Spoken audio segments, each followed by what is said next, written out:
అందరికీ శనార్థులు. ఇగో రోజు లెక్కనే ఇయ్యాల కూడా మంచి మంచి ముచ్చట్లను తీసుకొని వచ్చిన. మరి ఇంకెందుకు ఆలస్యం, ముందుగా హెడ్లైన్.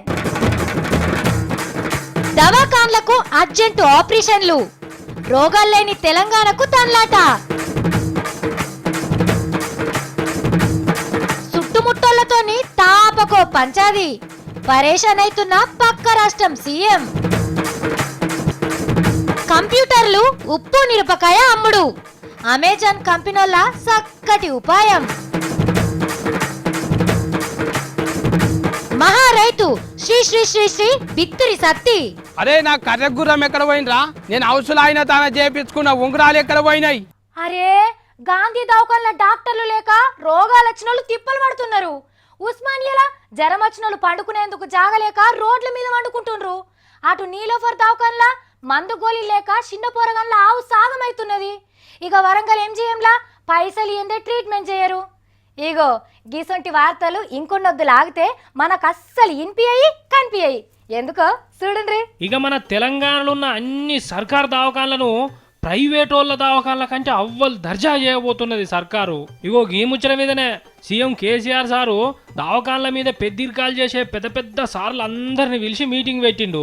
బగ్గా అందరు కలిసి ఆలోచనలు చేసి రాష్ట్రంలో ఉన్న పేదోళ్ళందరికీ రోగాలతోటి తిప్పలన్నదే లేకుండా చేసే ఉపాయాలు చేసిర్రు. ఇగో ఊళ్ళల్లో ఉండే దవాఖాన్లను మండలంలో ఉండే దవాఖాన్ల లెక్క, మండలంలో ఉండే దవాఖానను జిల్లాలో ఉండే దవాఖాన లెక్క, ఇక జిల్లాలో ఉండే దవాఖానలను అయితే హైదరాబాద్ లో ఉండే స్పెషల్ దవాఖాన లెక్క చేస్తారట. ఇక అటు ఉస్మానియా దవాఖానలను అయితే ఉన్న బంగుళాలు ఉన్నట్టే ఉంచి ఇక వండుకునేదందుకు తినేదందుకు వచ్చిపోయే చుట్టపోళ్లకు ఉప్పసపోయేదందుకు అర్రలు గిట్లా అన్ని తీర్ల సౌలతులు చేస్తారట.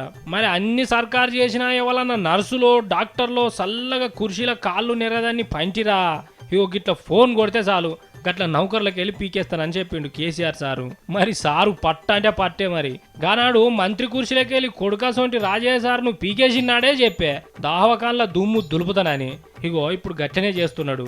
అంటిగా సారు చెప్పినట్టు పనులన్నీ అయ్యనా, రోగం తక్కువైనా నేను దావకాన్లే ఉంటా అని మొండికి దిగుతారు కావచ్చు చాలా మంది. అయ్యో గీ నడమ గీసారి ఏం చేసినా దరిలేని నూతిల పడ్డట్టే అవుతున్నది కథ. ఇక ఇంకా మంచిగా చెప్పాలంటే దీపం పట్టుకొని బాయిల దుంకినట్టే అవుతున్నది కొన్ని పనులు చూస్తుంటే.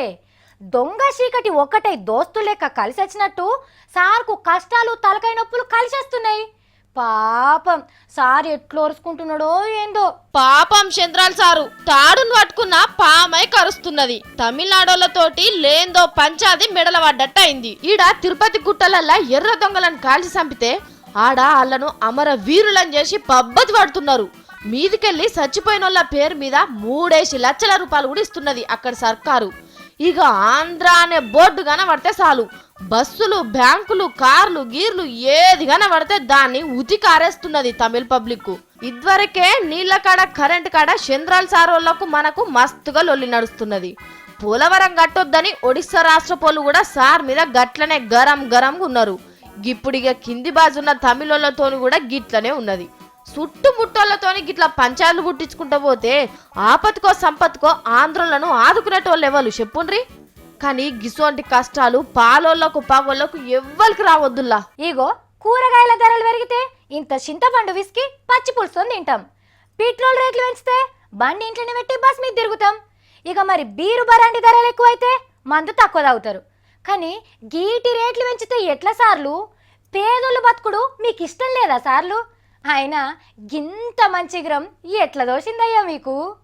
అబ్బా ఈ కేంద్ర సర్కారోళ్లకు పెద్ద దండేసి దండమోటి పెట్టాల్సిందే. బొచ్చెల దాకా మునిగినోన్ని బొండికాయ దాకా ముంచితే ఏందనుకున్నారో ఏందో. పెద్ద పెద్ద రోగాలకేసుకునే మందు గోళీల రేట్లు పెంచే కథ చేసిండ్రు. గీ క్యాన్సర్, చక్కెర, పెద్ద బీపీ, చిన్న బీపీ అసొంటి రోగాలప్పుడు అర్జెంటుగా వేసుకోవాలనే మందులు తక్కువ ధరకే దొరికితే ఆయంతల రోగం తక్కువ కాదా? ఇక గట్లయితే గా మందులను తయారు చేసేటోళ్ళు పేదలైపోరా. గందుకే దయగల కేంద్ర సర్కారోళ్ళు గోళీల కంపెనీల కడుపు నింపే ఉపాయం చేసిండ్రు. ఉత్తుత్తాటి మీద పెంచితే ఆకుపసర్లు దాగి అవతల పడతారని, ఇప్పుడు వేసుకోకపోతే పానం బోతుదని అసొంటి 509 రకాల మందులను ఎంకులాడి ఆటి ధరలను పెంచిండ్రు. అబ్బా ఎంత నాయస్తులో మన కేంద్ర పొల్లు. మరి అందరిని ఒక్క తిరిగా చూస్తేనే కదా మన దేశం ముంగట్టుకోయేది. రోగాలలోనైనా ఫస్ట్ వస్తే దునియాలో ఎంత పేరు ఏంది కథ. కుడి ఎడమైతే పొరపాటు లేదోయ్, ఏము కానే కాదోయ్ అని గీ పాట మనోళ్ళ కంటే గా లీడర్లే ఎక్కువ వాడుకుంటారు. మరి గాడనైతేనే ఎండాకాలం వాన పడుతుంది, వానకాలం ఎండ కొడుతుంది. కళ్ళు తెరుచుకొని నిద్రపోవచ్చు, నిద్రపోయి కూడా పని చేస్తూనే ఉండొచ్చు. రాజకీయాలంటే గంతే మరి, ఎవలెటు దిక్కో అసలుకే తెలియదు. ఈగో పువ్వు గుర్తు పెద్ద మనిషి నాగం జనార్దన్ రెడ్డి సార్ ఏదో చెప్తాడట, ఇందాం. ప్రతిపక్ష నాయకులను కూడా నేను సూటిగా ప్రశ్నిస్తా ఉన్నా. ఇవాళ డేంజర్ ఉంది. మెంటల్ హాస్పిటల్ అంటే మెంటల్ హెల్త్ హాస్పిటల్ ఒకవేళ మూతపడితే మెడికల్ కాలేజీలో పోస్ట్ గ్రాడ్యుయేషన్, అండర్ గ్రాడ్యుయేషన్ అడ్మిషన్లు దెబ్బ. అరే గిదేందే నాగన్నా, నువ్వు సర్కార్లు ఎప్పుడు షేరికైనవే పతిపచ్చ పొలను ప్రశ్నిస్తున్నా అనబడుతుంది. నువ్వే సర్కార్ని ప్రశ్నించాలే గాని ఆయనత పెద్దలు జానారెడ్డి సార్ లెక్కనే నువ్వు కూడా తయారైతున్నావా ఏంది అని అనుకుంటున్నారు సారు పబ్లిక్. ఇగో నిన్న మా సత్తికి దెబ్బ తగిలింది అన్నాడు కదా, మరి అది మానిందా లేదా అరుచుకుందాం ఆగుండ్రి. సత్తి తమ్ముడు సత్తి, ఎవరు లాళ్ళు? నేను మా సత్తిని పిలిస్తే ఎవరో లైన్లోకి వచ్చిండ్రు. ఓ సాఫీ ట్రక్, నేనే సత్తి మా రాజును. బుగులు పడినావు. ఓ సత్తి నువ్వా? నీ పని చల్లగుండా ఏంది కొత్త అవతారం? అరే ఎవరు అక్కడ? మంచిగాడు ఎక్కడ పోయినరా? మిమ్మల్ని ఉత్తపుణ్యానికే పెట్టుకుని అనుకుంటున్నారా?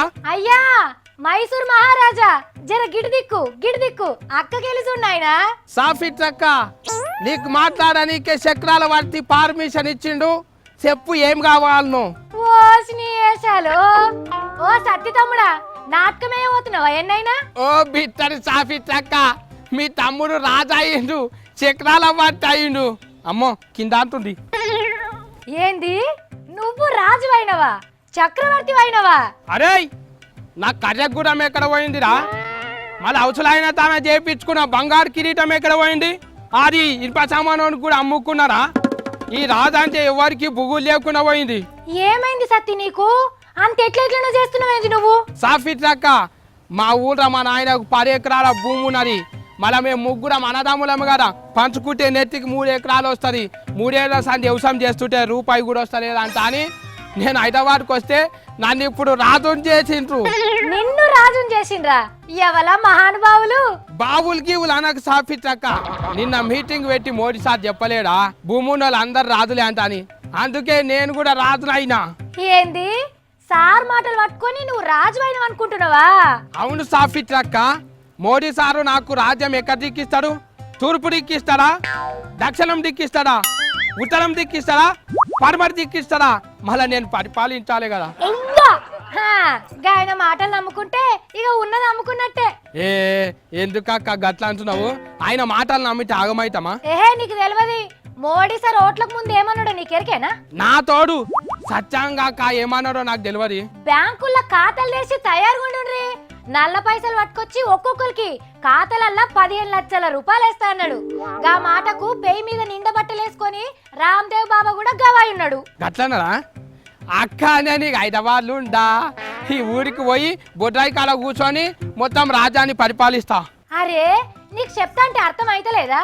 గాయన ఏదో మీటింగ్ పోయి నమ్మీనికి 4 ముచ్చట్లు చెప్తే జనాలు చప్పట్లు కొడతారు గాని గాయన అనంగానే రాజులు అయిపోతారా? అంటే మోడీ సార్ ఉత్తుతగానే చెప్పిండా? ఇగో చూడు, ఈ నడుమ సర్కారు రైతుల దగ్గర భూములు గుంజుకొని పెద్ద పెద్ద కంపెనీలకు అప్పచెప్పే చట్టం మీద లొల్లి నడుస్తున్నది కదా. ఇక ఏదో ముందు జాగ్రత్త కొద్దీ రైతులంటే మాకు కూడా ప్రేమ ఉన్నది అని చెప్పేదందుకే గట్ల రైతే రాజు అన్నాడు. ఇగో సాఫీ ట్రక్క, నీకు ఒక ముచ్చట చెప్పాలనా? పంటలు పండిస్తే 1 రూపాయి కూడా లాభం వస్తలేదు కదా అక్క. అందుకే పంటలు ఖరాబ్ అయితే పైసలు వస్తాయంట. అందుకే నా రాజ్యంలో మొత్తం పంటలన్నీ ఖరాబ్ చేపిస్తా. అయ్యో సత్తి, వడగండ్లొచ్చో వరదలొచ్చో తుఫాన్లొచ్చో పంటలు పాడైతే సర్కారోళ్ళు ఇదివరకు ఇచ్చే పైసలకు ఇంకొక 50 రూపాయలు కలిపి ఇస్తామన్నాడు. అంటే మునుపు 100 ఇస్తే ఇప్పుడు 150 ఇస్తారట. కానీ గట్ల ఖరాబ్ చేసుకుంటే కాదు. ఉండక ఉండు. 1 2 3 4 5. అక్క నా దగ్గర 50 రూపాయలు ఉన్నాయి. అయితే నేను ఇప్పుడు రాదు కానా? రామచంద్ర, ఎట్లా చెప్తే దమాకులు పడుతుంది సత్తి నీకు? రాజంటే కిరీటం పెట్టుకొని కోటలలో ఉండే రాజు కాదు. ఆదాయం మంచిగుండి అన్ని విధాల చక్కగుంటే రాజు లెక్క బతకచ్చని అర్థం. గట్లనా? ఇగో మళ్ళీ ఇగరంతో వ్యవసాయం చేసుకుందాం అంత అని గడ్డకు బోరేసుకుంటే ఎంతకాలం రాగాలి ఆయన ఎండిపోతున్నది. మళ్ళీ బ్యాంకులలో లోన్లకు పోతే లోన్లు ఇస్తలేరు. మళ్ళీ పాత అప్పులు ఎట్లా కట్టాలి? ఉత్తుగానే ఎందుకనాలక్క రైతే రాదంత అని. అబ్బా ఇప్పటికి అర్థమైంది నీకు. ఈ దేశంలో మిత్తి లేకుండా కార్లకు లోన్లు ఇస్తారు. వేల కోట్లకు కొట్టే కంపెనీలను కళ్ళకు గాంతారు గాని బుక్కెడు భూమి పెట్టే రైతు భూమిని కుదబెట్టినా నమ్మరు సత్తి. సాఫిత్రక్క నువ్వు చెప్పింది నిజమే. నేను రాజును గాను గీజును గాను ఉత్త సత్తినే. ఇగో గా లీడర్లే రాజులు గానికే గిసొంటి ఉత్తుత్త మాటలు చెప్తారు. నాకు అర్థమైంది. అయ్యప్పమాల, అంజన్నమాల, దుర్గమ్మమాల, భవానీమాల, శివమాల, తిరుపతి ఎంకన్నమాల, సింహాద్రి అప్పన్నమాల. ఇగో గిట్ల తీరొక్క దేవుళ్ళ మీద భక్తితోని భక్తిమాలలు వేసుకునేటోళ్ళు చాలా మందే ఉంటారు కదా. మొన్నగా నడుమ రాజశేఖర్ రెడ్డి మాల కూడా వేసుకున్నారు. గా సారంటే కాయలు చేసేటోళ్ళు. ఇగో ఇప్పుడు ఇంకో రకం కొత్త మాల కూడా వేసుకున్నారు గిల్లు. అన్ని దేవుళ్ళ మాలలు వేసుకున్నట్టే అంబేద్కర్ సారును దేవుని లెక్క కొలిసేటోళ్ళు ఆ సారు పేరు మీద అంబేద్కర్ మాల అని కూడా వేసిర్రు. ఇగో హైదరాబాద్ కూకట్పల్లి కాడ మాల మహానాడోళ్ళు జేవేరి సేనోళ్ళు కలిసి కార్యం సురువు చేసిర్రు. ఏం తక్కువ 300 మంది దాకా గిట్ట నీలం రంగు బట్టలు తెల్ల పూసల దండలు వేసుకొని అంబేద్కర్ పాటలు ఆడుకున్నారు. ఇక అంబేద్కర్ సార్ పుట్టినరోజు ఈ నెల 14వ తారీఖు నాడు బొంబాయిలో దాదారులున్న ఆయన సమాధి కాడికి పోయి ఆ మాల తీసేస్తారట. ప్రతి ఒక్కరు అంబేద్కర్ సార్ ఆలోచనలను ఆదర్శంగా తీసుకోవాలని చెప్పేటందుకే ఇగో ఈ పని చేస్తున్నామని చెప్తున్నారు ఈ కార్యం చేసిన సంగపోళ్ళు. అబ్బబ్బబ్బబ్బబ్బా పాడి ఎండలు ఎమగొట్టి పాడైతున్నాయి. ఇగో నా చుట్టుపక్కల 2 సల్లగాడుపులు కొట్టే మిషన్లు పెట్టినా ఉడకపోతే ఆగుతూనే లేదు. ఇక గీ అర్ర దాటి అవతలకి పో వశమే లేదు. మంచిగా మా ఊళ్ళున్నప్పుడైతే యాప కిందనో చింత కిందనో మంచం వేసుకొని కూర్చుంటే చల్లగా సలువు ఉండేది. నేరీకి పట్నంలా అబ్బా గింతేండి ఆనుల్లా గా మూగ జీవాలైతే ఎట్లుంటాయో ఏందో పోన్రి. అసలే ఎండలు ఎట్లా కొడుతున్నాయిలా కొద్దిసేపట్ల అవతలికి వెళ్తే చాలు మాడ వలిగిపోతుంది. అందుకే ఇగో జనం అందరూ మంచిగా చెట్ల కిందనన్నా కూర్చుంటారు. ఇక బయటికి పోవాలనుకుంటే తెల్లటి గుడ్డను చల్లటి నీళ్ళలా దాడుకొని తలకాయ మీద వేసుకుంటారు. అట్లనే చల్లగాలి పంకల కింద కూర్చుంటూ చేస్తున్నారు కదా. మరి మనుషులైతే ఇన్ని సౌలతులు ఉన్నాయి కానీ గా మూగజీవాలకు ఉన్నాయా ఇటువంటి సౌలతులు? అంటే అడవిలు ఉండేటి అంటే ఎట్లనో చెరువుకుంటా దాపుకుని చల్లగా వండుకుంటాయి కానీ ఈ నడి పట్టణాలలో ఉండే జూ పార్కులు ఉండేటి ఎట్లా తట్టుకుంటాయి ఏంది కథ చెప్పుర్రి. అందుకే మహారాష్ట్రలో ఉండే నాగపూర్ కాడ ఇగో చూడుర్రి ఎట్లా చేస్తున్నారో. రోజు పగటాలకు మంచిగా పైపులతోటి బకెట్లతోటి నీళ్లు పోస్తున్నారు వాటి మీద. ఇక చల్లటి గాలి పంకలు పెట్టి వాటిని ఎప్పటికీ తడుపుకుంటూ ఉంటారు. చూడుర్రి ముందుగాల నీళ్లు పోస్తుంటే కోపం చేసినాయి కానీ ఒంటికి మంచిగా చల్లగా అనిపించే వరకు హాయిగా అనిపించినట్టున్నది. ఎంత చల్లగా చూస్తున్నాయో చూడుర్రి. ఇగో ఇది అయితే మంచిగా నిద్రపోయింది. మరి ఈ జంతువులది కూడా పానమే అని అర్థం చేసుకున్న ఈ జూ పార్క్ వాళ్ళని మెచ్చుకోవాలి కదా. దవాఖాన్లకు అర్జెంటు ఆపరేషన్లు, రోగాలు లేని తెలంగాణకు తన్లాట. చుట్టుముట్టోళ్లతోని తాపకో పంచాది, పరేషాన్ అవుతున్న పక్క రాష్ట్రం సీఎం. మహా రైతు శ్రీ శ్రీ శ్రీ శ్రీ బిత్తిరి సత్తి. అరే నా కర్రగుర్రం ఎక్కడ పోయినరా? నేను హౌసులో అయినా తాన చేపించుకున్న ఉంగరాలు ఎక్కడ పోయినాయి? చూసింది కదా ఇక గివి ఇవాళ నేను పట్టుకొచ్చిన 3 మార్ ముచ్చట్లు. మళ్ళీ పారి 3 మార్ వార్తలలో కలుద్దాం. అప్పటిదాకా చూస్తూనే ఉండాలా V6.